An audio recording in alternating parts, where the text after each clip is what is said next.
महाराष्ट्र प्रदूषण नियंत्रण मंडळाकडून फटाक्यांची चाचणी करण्यात आली आहे। फटाक्यांच्या आतिषबाजीशिवाय दिवाळी साजरी करणं उत्सव प्रेमींना शक्य होत नाहीये।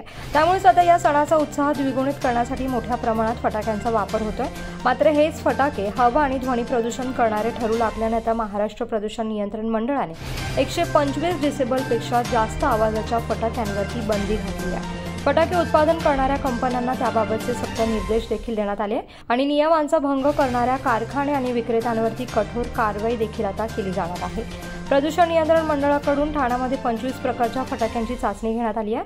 मंडळ आणि उपप्रादेशिक अधिकारी आनंद काटोले आणि संजीव रेदासानी यांच्या नेतृत्वाखाली या फटाक्यांची चाचणी करण्यात आली आहे। यावेळी ठाणे महापालिकेच्या प्रदूषण नियंत्रण विभागाचे कनिष्ठ केमिस्ट ओम परळकर आणि स्थानिक पोलीस ठाण्याचे अधिकारी या ठिकाणी उपस्थित होते। ठाण्यातील रायला देवी तलावाच्या मोकळ्या जागेत ही चाचणी घेण्यात आली आहे आणि यामध्ये विविध स्टॉलवरून खरेदी करून आणलेल्या 25 प्रकारचे फटाके या ठिकाणी फोडण्यात आले। त्यामध्ये लार्ज क्रॅकर्स फटाक्यांचा 110.4 डेसिबल आवाजाची नोंद झाली असून सर्वात कमी 62.3 डेसिबल आवाज देणाऱ्या टू साऊंड नामक फटाक्यांची या ठिकाणी नोंद झाली आहे। सर, काय सांगाल, आज महाराष्ट्र प्रदूषण नियंत्रण मंडळाकडून फटाक्यांची चाचणी होणार आहे। दरवर्षीप्रमाणे यावर्षी सुद्धा महाराष्ट्र प्रदूषण नियंत्रण मंडळाकडून जे मार्केटमध्ये फटाके विकले जातात त्या फटाक्यांची ध्वनी पातळी किती आहे त्याचा चाचणी कार्यक्रम दरवर्षीप्रमाणे याही वर्षी दीपोत्सव 2025मध्ये आपण चाचणीचा कार्यक्रम या ठिकाणी घेतलेला आहे।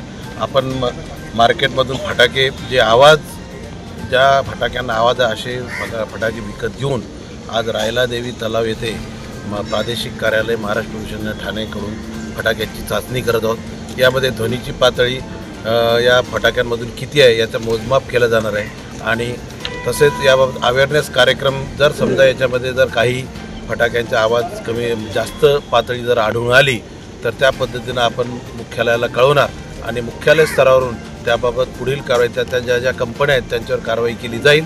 पर जर समजा हे विदिन लिमिटमध्ये असले तर आपण त्याच्यावर पब्लिकमध्ये अवेअर करू किंवा हे फटाके वापरा किंवा वापरू नका।